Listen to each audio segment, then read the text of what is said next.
버닝썬 제보자 피습설이 제기돼 파장이 일고 있다. 21일 오전 연예부 기자 출신의 유튜버 김용호는 자신의 유튜브 채널을 통해 버닝썬 제보자 중 한 명이 숨어 지내던 도중 칼을 맞았다라고 주장했다. 김용호에 따르면 공격을 당한 버닝썬 제보자는 다행히 생명에 지장이 없는 상태라고 한다. 그러나 버닝썬 제보자를 공격한 범인이 경찰 조사에서 우발적 범행을 강조하며 계획 범죄를 부인하고 있다고 한다. 이어 김용호는 경찰이 수사하고 있다는 거다 하니까 빨리 발표해달라라고 당부했다. 현재 버닝썬 제보자 피습설에 대해서는 공식적으로 확인된 바가 없다. 허나 온라인상에서는 버닝썬 제보자 피습설에 대한 여러 루머와 추측이 나돌며 파장이 계속되고 있는 상황이다. 일각에서는 버닝썬 제보자 피습설을 다룬 기사들이 돌연 삭제되고 있다는 주장까지 제기되고 있다. 앞서 버닝썬 제보자는 CBS 라디오 김현정의 뉴스쇼를 통해 버닝썬 관계자를 통해 협박을 받은 카카오톡 대화 내용을 공개하기도 했다. 이 카톡 대화에서 버닝썬 관계자는 제보자에게 저거 누군데? 쟤한테라도 화살 돌리게 네가 살려면 너를 대체할 다른 사람이 있어야 된다.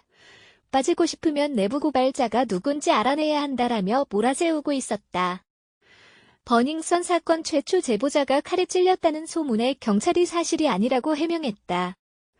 유튜버 김용호 연예부장은 21일 자신의 유튜브 방송에서 버닝썬 사건의 최초 제보자 중에 한 명이 얼마 전에 칼을 맞았다며 본인이 생명의 위협을 느꼈고 가족들과 연락을 끊고 잠적해서 은신처에서 숨어 있었다고 말했다. 이 같은 주장은 언론을 통해 기사화가 됐고 일부 커뮤니티 등에서는 해당 내용이 사실인 것처럼 알려지자 경찰이 바로잡기에 나섰다. 경찰은 논란이 된 유튜브 방송 내용이 사실과 다르다고 밝혔다. 최초 제보자가 칼에 찔린 사실과 이로 인해 경찰 수사를 받는다는 내용이 모두 허위라는 설명이다.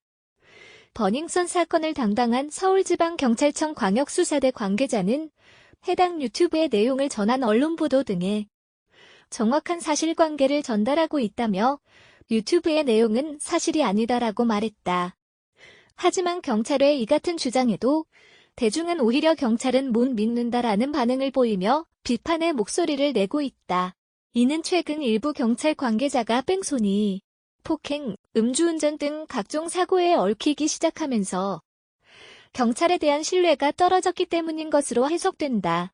이에 반하는 의견을 보이는 이들은 김 씨의 일방적인 주장일 뿐이며 확실한 증거조차 제시 못하고 있다라는 반응을 보이고 있다.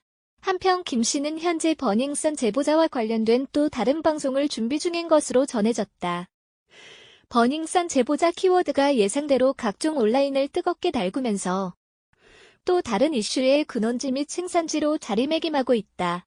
이에 따라 버닝썬 제보자 인물이 누구인지, 또 이 같은 의혹을 제기한 당사자가 누구인지 의문부호가 커지면서 논란은 일파만파 커질 전망이다. 사정이 이렇다 보니 버닝썬 제보자 키워드는 이 시간 현재 인스타그램과 트윗 등을 강타하고 있으며 이에 대한 갑론을박 역시 뜨겁다. 버닝썬 제보자 논란과 관련한 핵심은 제보자가 흉기 공격을 당했다는 의혹으로 누가 이 같은 흉기 공격을 했는지 누리꾼들의 질문이 쏟아지고 있다. 하지만 경찰은 버닝썬 제보자 의혹에 대해 사실무근이라며 황당하고 어이가 없다는 반응이다. 이에 따라 버닝썬 제보자 이슈는 미스테리 의혹으로 자리매김하면서 진실게임 양상으로 치닫게 될 전망이다. 마약 투약 혐의로 재판에 넘겨진 서울 강남클럽 버닝썬 대표 이문호 29씨가 연루한 부모님을 부양해야 한다며 불구속 상태로 재판을 받게 해달라고 호소했다. 서울중앙지법 형사 24단독 이기용 판사는 20일 이 씨에 대한 첫 공판을 열었다. 이날 재판에서는 이 대표에 대한 보석신문도 함께 진행됐다. 재판 말미에 발언 기회를 얻은 이 씨는 어린 나이에 수많은 일을 겪으며 순탄치 못한 상황에 있다며 연루한 아버님이 본저에 대한 마지막 모습은 압수수색과 체포, 구속되어 이렇게 수위를 잇고 있는 모습이라고 울먹였다. 이어 부모님께 불효하고 있다는 죄스러움에 하루하루 버티기가 너무 힘들다고 토로했다. 이 씨는 부모님을 부양할 수 있는 사람이 저밖에 없다며 아버님 병원비와 생계도 내가 없으면 힘들고 아버지는 계속해서 항암 치료와 수술을 받아야 한다고 했다.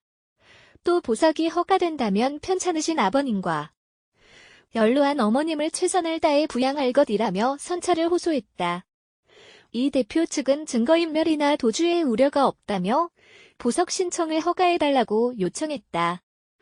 이 대표 측은 이날 재판에서 지난해부터 올해 2월까지 서울 강남 클럽 등지에서 엑스터시와 케타민 등 마약을 10여 차례 투약한 혐의에 대해 대부분 부인했다. 이 대표 측 변호인은 손님들이 권하는 술을 마시면서 먹었을 수도 있다고 주장했다. 마약 검사에서 양성 반응이 나온 것에 대해서 이 대표 측은 검사에서 나온 것은 맞지만 본인이 먹던 수면제 성분이라고 했다.